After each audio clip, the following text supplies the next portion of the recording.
so that it runs quickly and efficiently on the smaller workspace of the smartphone. This not only helps those who want access on the go, but also those who work and live in remote locations. For more information on how to get your library up and mobile, simply type in mobile in the search box at the top of the screen you are currently on. Once again, you can also reach this search box at any time by returning to the EBSCO homepage, clicking on the EBSCOhost button icon located in the center of the page, and then clicking on the Support and Services tab to the upper right-hand corner of the page. So type in mobile. Once you type in mobile into the search box, you will see a list of helpful documents concerning EBSCO Mobile. The document you want in this case is 5 documents down entitled, How do I create an EBSCOhost mobile profile in EBSCOhost admin? Click on this and it will give you precise instructions on how to get your library and patrons up and running via mobile devices. It's a pretty amazing new feature, right? The Support and Services tab on the site is quite useful for locating information on just about anything EBSCO has to offer, so don't forget it's there for things other than those mentioned above. Well, that's it for EBSCO. I encourage you to browse further with their site so you can discover even more of its useful and innovative products and ideas. One began as a learning tool in Joseph Jane's class at the University of Michigan School of Information. The other began at Berkeley Public Library. Both serve as a wonderful map to useful and accurate information available via the internet, and in 2008 they married to make this one amazing tool. What is it? Why, it's the IPL2. In 2008, the Internet Public Library and the Librarians Internet joined together to create one site. In the beginning, both sites were rigorously maintained by librarians and graduate students alike. According to an article entitled Tech Services on the Web, authors Williams and Plummer claimed that Librarians Internet Index once boasted that it took away one item for every 4 that it added because it was constantly removing outdated items. Today, this new hybrid of the two still holds itself to the same standards. Thousands of volunteer information scientists and students alike help to maintain the site and its high-quality level of service and information. What's the purpose of this wonderful site? To provide useful referential information to both librarians and the general public of all ages. It has very limited advertising, and the very best part of this, it's free. So let's check it out. To begin, go to www.ipl2.org.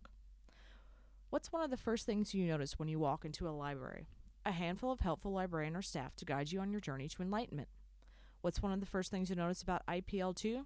The giant Ask an IPL2 Librarian button. If you click this button, it will lead you to a form. Simply fill out the needed information provided and hit Submit Question, and they will do their best to email you the answer you seek. You are warned that the general turnaround time for answering questions is about 3 days. Let's return to the home page to explore what else the site offers by clicking on the IPL2 icon in the top left of the page. You can return to the home page at any time by clicking this icon. What's the next thing you'll notice about the page? The search box, of course. You can type in a keyword and then hit Search IPL2. You can also learn more about searching by clicking the Search Help button in order to ensure that your search is as precise as possible. Now let's explore the Resources by Subject option by clicking on the link to the left of the page. This will then take you to a tidy list of topics to include a number of academic disciplines, which you can click on and browse through. This page also has a list of referential materials such as dictionaries, encyclopedias, almanacs, and more. Let's explore the reference section further by clicking on the link. Once on this page, you will see a number of individual sources and a list of links that will lead you to a group of reference types, such as dictionaries. At the bottom of this list, you will see a list labeled Trivia. Click on this link and it will lead you to another list of links to cool trivia and quiz websites. Let's again return to the website homepage and see what else there is. If you click on the Newspapers and Magazines link, this will bring you to a list of newspapers organized by state and country. Click on the Magazines tab and view magazines in a variety of disciplines. You also have the option of checking out IPL2's Special Collections, which houses everything from information on the U.S. government to a research and writing guide designed to help the writer on their way to greatness. We'll take a moment to glance at the rest of this rather eclectic and amazing collection.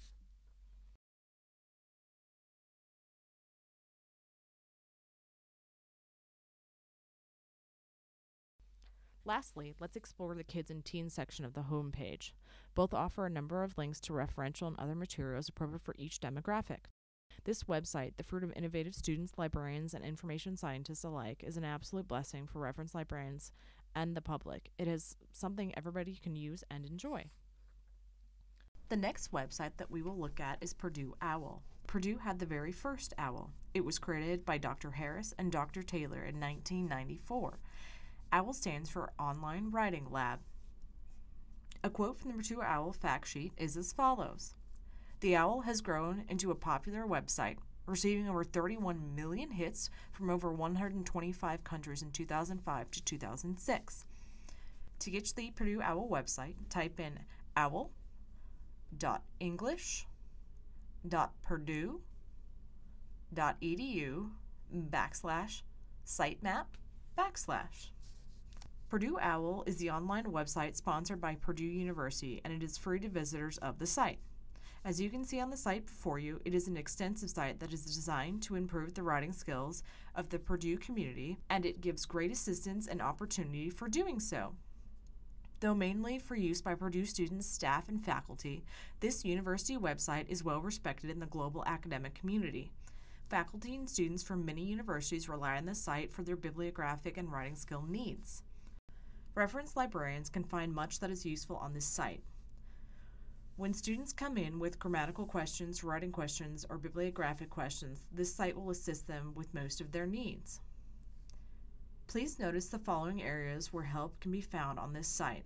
Those areas are general writing, research and citation, teacher and tutor resources, subject-specific writing, job search writing, English as a second language, about the OWL, current OWL exercises, and Purdue Writing Lab information.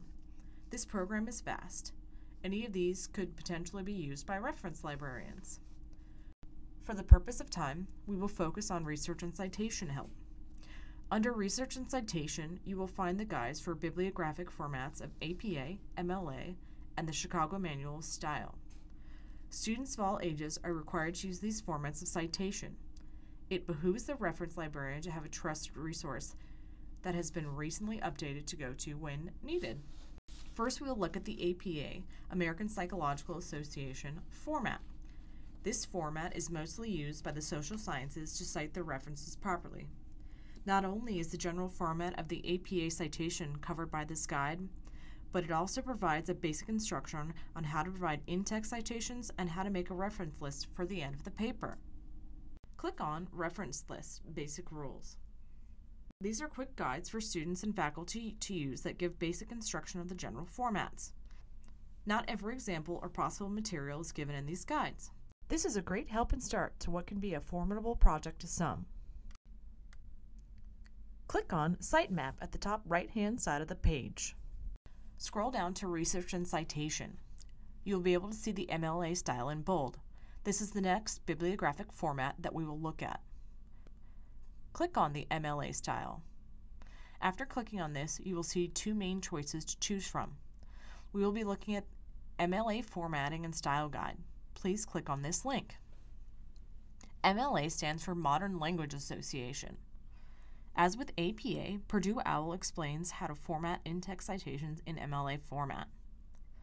Now click on MLA in-text citations, the basics. The directions are clear and simple to understand. Some see the style as being the easiest format to learn and use. Let's click on MLA Works Cited page, basic format. This Works Cited page in MLA is the same as the reference page in APA. Each format has its unique way for citing a bibliography or citing in a text. Purdue OWL's only limit for all of its bibliography